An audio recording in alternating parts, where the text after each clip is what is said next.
Hi all, welcome to the world of GK for learning general knowledge. Today, let's learn a new topic from biology, that is vitamins. Watch the video.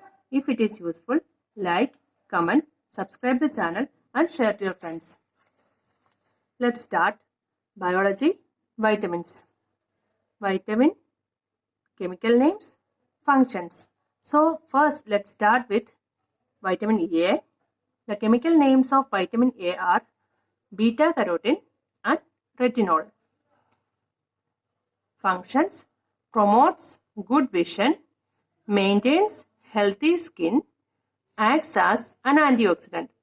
Antioxidant is nothing but the substance that detoxifies the toxins in our body.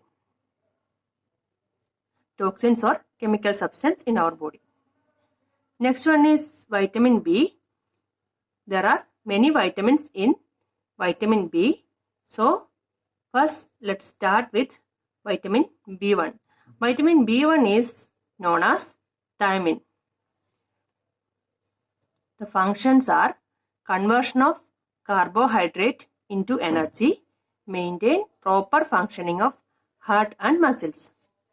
So, here the CHO, that is carbohydrate. So, conversion of carbohydrate into energy and maintain proper functioning of heart and muscles. One more function is there for proper functioning of nervous and digestive systems. So, vitamin B1 is essential for the proper functioning of nervous system and digestive system. These are the important functions of vitamin B1, that is thiamine. Now, let's see about vitamin B2. Vitamin B2 is otherwise known as riboflavin. Functions necessary for normal cell function, growth and energy production. So, riboflavin is necessary for normal cell function, growth and energy production. Next is vitamin B3. Vitamin B3 is known as in different names, that is niacin, nicotinic acid, niacinamide. These are the chemical names of vitamin B3. Now let's see the functions of niacin. Conversion of food to energy, assist in the functioning of digestive system and nerves. So, conversion of food to energy and assist in the functioning of digestive system and nerves. These are the important functions of niacin, that is vitamin B3. Next one, vitamin B5. The chemical name is pantothenic acid. It helps in breakdown of carbohydrate, fats and proteins. So, pantothenic acid helps in the catabolism of carbohydrate, fats and proteins. Catabolism is breakdown.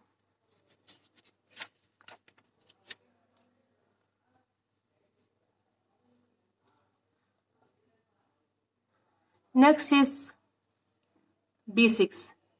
B6, another name is pyridoxine. So, functions of pyridoxine are helps immune system to produce antibodies. It helps the immune system to produce antibodies to fight against the microorganisms. Then helps to maintain normal nerve function and to form red blood cells. Pyridoxine helps to maintain normal nerve function and also it helps to form red blood cells. Next one is vitamin B7. Vitamin B7 is known as biotin. Biotin helps for the breakdown of proteins and carbohydrates. It helps for the breakdown of proteins and carbohydrates. It is necessary for cell growth. So, biotin is also helpful for cell growth. Next one is B9. The chemical names are folic acid and folate. It is effective in the treatment of megaloblastic and microcytic anemias. So vitamin B9, that is folic acid. Folic acid is essential for the treatment of megaloblastic and microcytic anemias in two types of anemias, that is megaloblastic anemia and microcytic anemia. In this case, folic acid is used. It helps to prevent certain birth defects during pregnancy. So we are giving folic acid tablets to antenatal mothers. That means during pregnancy, in the first trimester, we are giving folic acid tablets in order to prevent birth defects of their children. Next is vitamin B12, cyanocobalamin. Cyanocobalamin, otherwise it is known as methylcobalamin, helps to maintain healthy nerve cells and red blood cells. So vitamin B12 helps to maintain healthy nerve cells and red blood cells, and it is used to treat pernicious anemia. And pernicious anemia is the disease condition occur due to the deficiency of vitamin B12.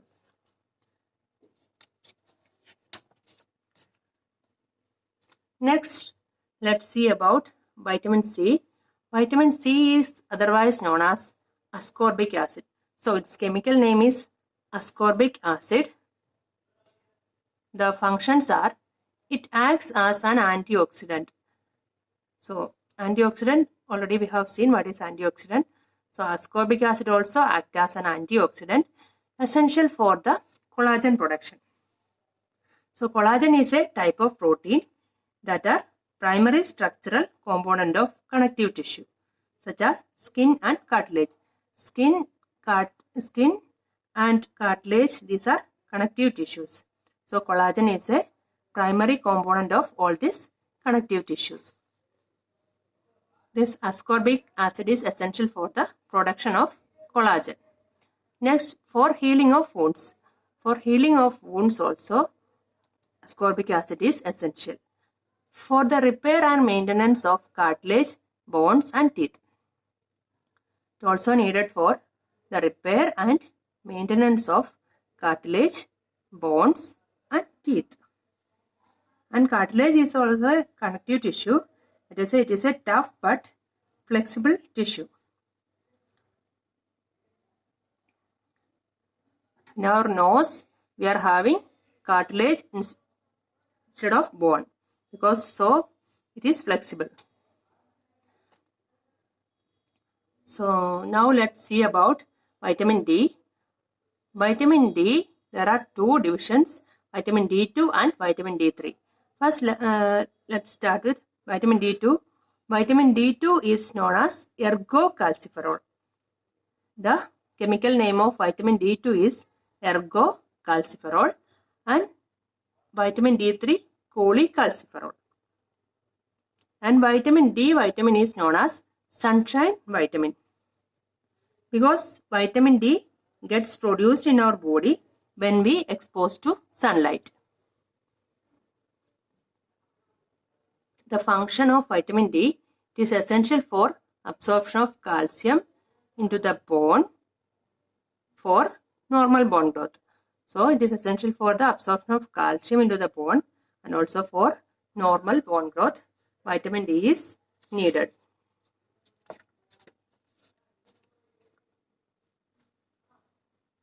Next is vitamin E. Vitamin E is known as tocopherol. Tocopherol acts as an antioxidant to protect body tissue from damage. So vitamin E also essential, and it acts as an antioxidant in our body. Next is vitamin K. Vitamin K, two types are there, vitamin K1 and vitamin K2. The other names of vitamin K1 are phylloquinone, phytonadione and phytomenadione. Phylloquinone, phytonadione and phytomenadione. These are the other names of vitamin K1. Next is vitamin K2. Vitamin K2, menaquinone, menatetranon. Menaquinone and menatetranon are the chemical names of vitamin K2. So, the functions of vitamin K is necessary for normal clotting of blood. So, vitamin K is essential for clotting of blood. Then, required for the liver to make clotting factors. So, clotting factors are produced in the liver. So, vitamin K is required for the liver in order to produce the clotting factors. So, hope you understood the video. That's all about today's video. If you like, comment, subscribe the channel and share to all. Thank you.